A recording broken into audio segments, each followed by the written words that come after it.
Мынау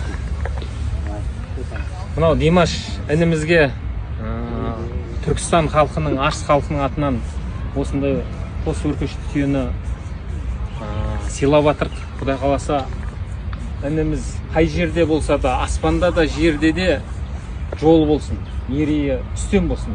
Екі дүниеде де.